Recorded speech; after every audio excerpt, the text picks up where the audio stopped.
Assalamualaikum warahmatullahi wabarakatuh.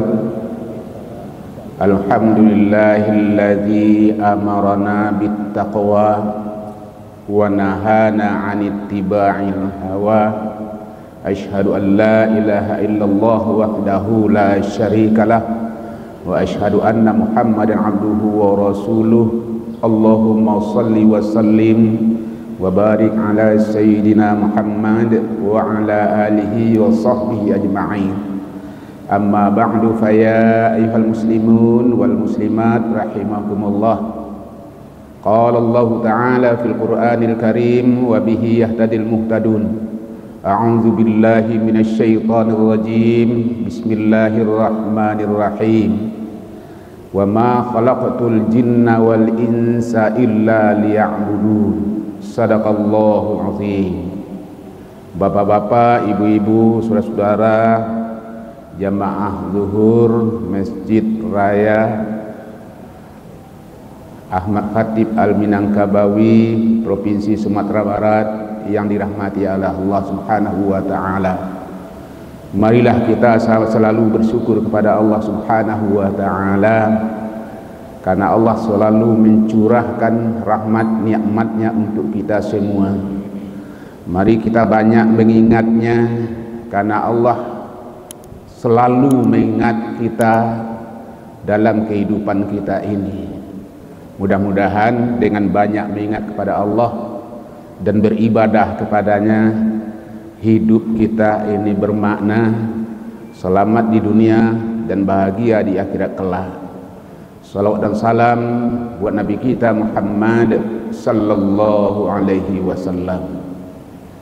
Judul ceramah kita zuhur ini adalah ibadah merupakan suatu keniscayaan.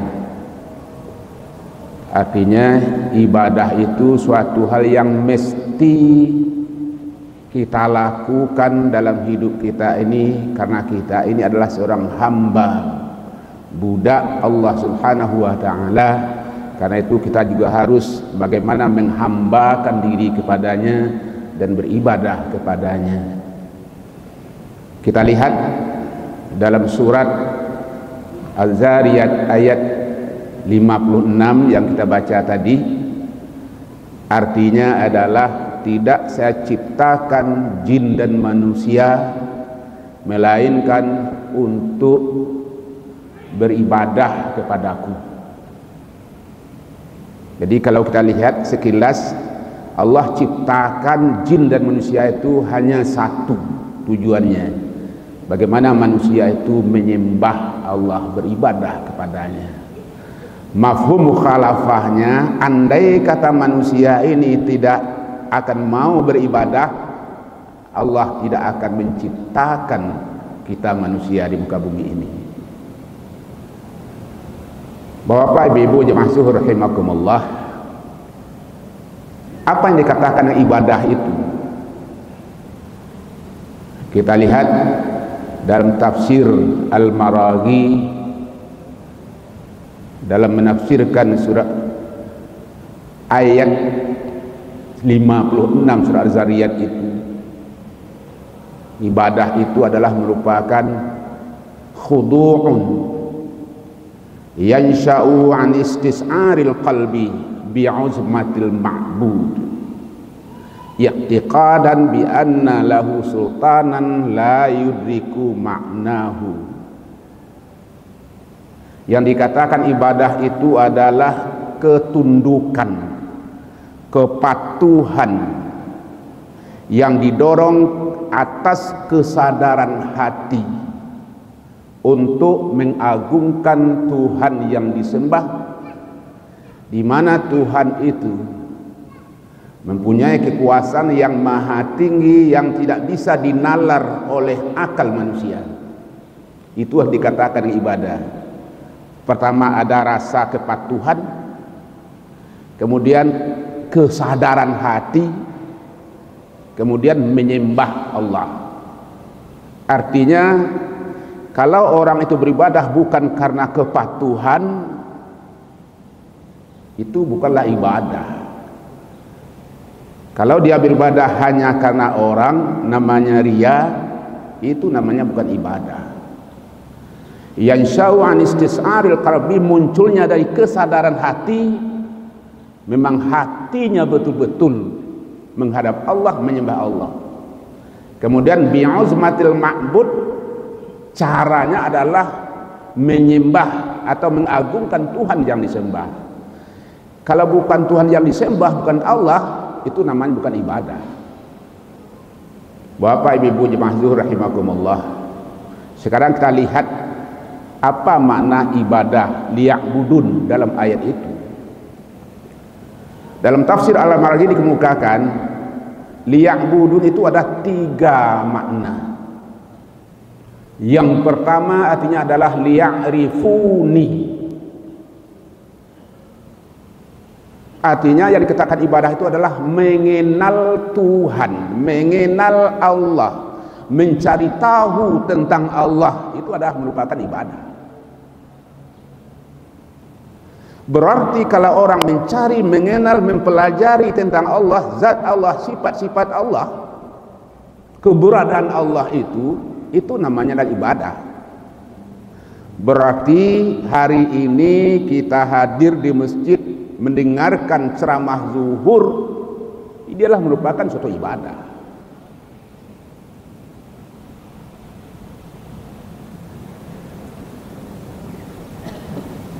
Ditafsirkan dengan sebuah hadis qudsi, kata Allah, kuntu kanzan mahfiyan, saya ini adalah bagaikan harta simpanan, sesuatu yang berharga tapi dia jauh tidak diketahui oleh seorang, harta simpanan. Fa'aradtu an u'rafa, saya ingin dikenal, ingin diketahui, ingin dicari tahu. Fa khalaqtul khalqa, lalu saya ciptakan makhluk. Fa bi'arafuni, maka mereka itu mengenalku, tahu tentang diriku. Itu dalam hadis kursi, firman Allah subhanahu wa ta'ala. Jadi jelas bahwa mengenal Allah, mencari tahu tentang Allah, itu merupakan ibadah.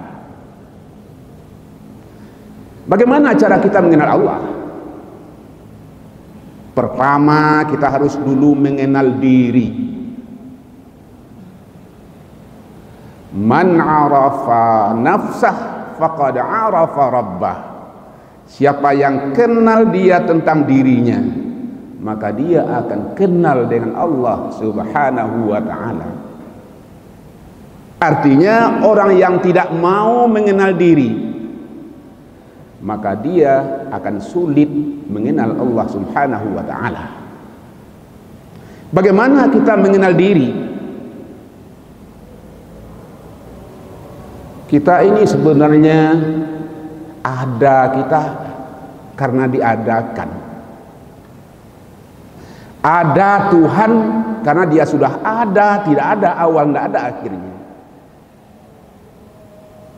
Kenapa dikatakan kita ini ada, diadakan? Kita ini sebelum ini belum ada. Sebentar lagi kita tiada. Kenapa kita sampai ada hari ini? Allah mengatakan, kami ciptakan manusia itu adalah dari tanah, min turab. Jadi asal kita ini di tanah. Bagaimana prosesnya? Tanah ada saripati. Saripati tanah menumbuhkan nanti tanaman, buah-buahan. Maka tanaman buah-buahan itu dimakan oleh manusia. Setelah dimakan oleh manusia, berproses dalam dirinya. Ada yang merupakan zat tulang menjadi tulang, zat daging menjadi daging, darah jadi darah. Kemudian yang lebihnya, yang tidak berguna menjadi empasan. Itulah kita. Setelah itu nanti diantaranya kita menjadi nutfah. segumpal nutfah sperma. Setelah itu berubah menjadi alaqah, segumpal darah. Kemudian berubah menjadi mudghah, segumpal daging. Kemudian diciptakan kita secara sempurna. Fisik kita sempurna. Ada tangan, ada kaki, ada kepala. Sudah sempurna pencipta kita. Tsumma sawwahu wa nafakha fihi min ruhihi wa ja'ala lakum as-sam'a wal absara wal afidah qalilan ma tashkurun. Sudah Allah sempurnakan pencipta manusia ini, lalu dia tiupkan rohnya pada jasad kita, maka jadilah kita bisa mendengar, bisa melihat, bisa memahami dengan hati. Mudah-mudahan dengan mengenal seperti itu kita bisa bersyukur kepada Allah Subhanahu wa ta'ala. Itulah kita. Setelah itu nanti kita ini menjadi tiada. Jadi ada kita ini, ada diadakan. Jadi kalau begitu kita ini sebenarnya tidak ada. Tidak ada kita ini. Atau semi ada.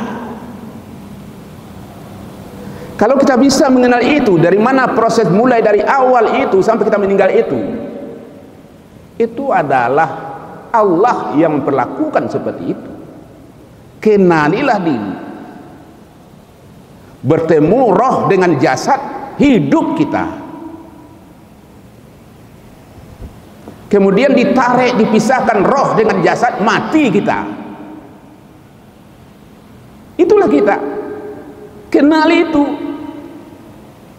Selagi Allah pertemukan roh dengan jasad, di sanalah amanah yang Allah titipkan buat kita hidup di muka bumi ini. Maka dikatakan tadi, orang yang bisa mengenal dirinya, dia akan bisa mengenal Allah Subhanahu wa ta'ala.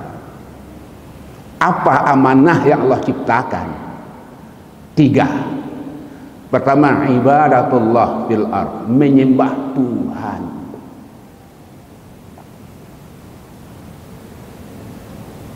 Yang kedua, imaratul ardh, membangun, mengimarahkan bumi ini. Amanah Allah titipkan kepada kita. Yang ketiga, khalifatun fil ardh, menjadi pemimpin yang sukses di muka bumi. Hanya 3 itu amanah yang Allah titipkan kepada kita. Kalau itu sempurnakan ibadah. Bangun bumi ini dengan baik dan indah. Kemudian pandai-pandailah kita memimpin dalam hidup ini. Sukses yang 3 ini ya sudah cukup. Kalau kita mau mati, matilah, tidak apa-apa.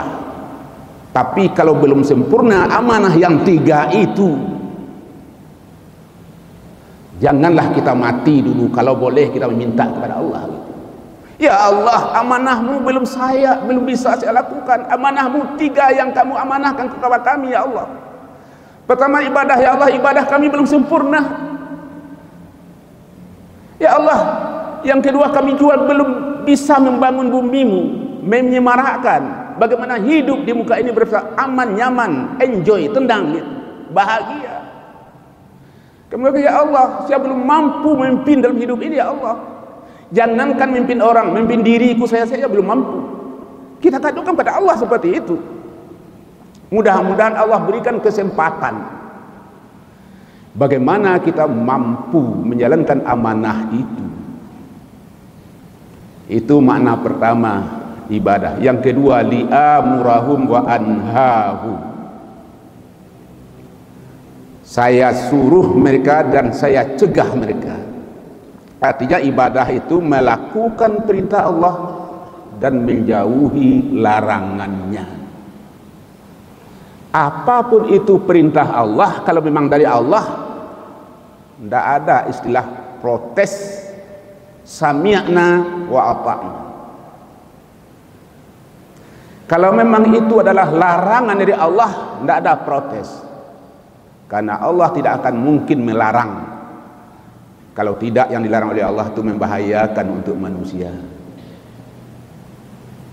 Allah suruh kita beribadah, itu pasti baik untuk kita. Kita lihat, tidak ada ibadah itu yang tidak baik untuk manusia. Apapun ibadahnya, coba kita tinjau, tidak ada. Semuanya itu untuk kita. Untuk kesehatan kita, untuk pikiran kita, ketenangan jiwa kita. Tidak ada satupun yang dilarang oleh Allah yang tidak membahayakan kita. Allah larang kita judi, ya memang. Karena tidak pernah kita lihat orang yang kaya karena judi. Mabuk, walaupun dia mengatakan dia fly, senang dengan mabuk, tapi sebenarnya jiwa mereka, fisik mereka kropos, membahayakan untuknya. Allah larang kita berjudi. Ya, judi itu tidak hanya menghabis-habiskan waktu. Apa yang kita katakan tadi, jarang sekali kita lihat siapa yang kaya, yang sukses karena judi. Tapi mentalnya yang sudah dipengaruhi oleh judi. Dan yang ketiga, makna ibadah itu adalah khudu'un li wa yatazallalu bi. Tunduk hatinya ini kepada Allah. Hatinya ini tidak pernah membantah Allah. Wa yatazallalu bi. Di samping dia tunduk itu, dia menghinakan diri kepada Tuhan. Dia rasa dirinya ini tidak apa-apa, tidak ada apanya. Yang dirasakannya adalah kemahaagungan Allah. Karena itu dia tazallul, merendahkan diri. Bila maka kita seperti salat itu ada rukuk, tazallul, apalagi kita sujud, lebih tinggi tumit kita ketimbang dengan dahi kita. Hamba Allah jemaah zuhur rahimakumullah, itulah mana ibadah. Maka pantas kata Allah, manusia itu diciptakan hanya untuk beribadah kepadanya. Di ibadah dalam makna di sini, pertama mengenal Allah, yang kedua melakukan perintah menjauhi larangannya, dan yang ketiga tunduk dan menghinakan diri kepada Allah. Andai kata ini kita lakukan sebaik-baiknya, insya Allah apa yang kita kerjakan ini berkah. Ibadah kita lakukan insya Allah akan mencegah perbuatan keji dan mungkar. Fa'tabiru ya ulul absar la'allakum turhamun. Assalamualaikum warahmatullahi wabarakatuh.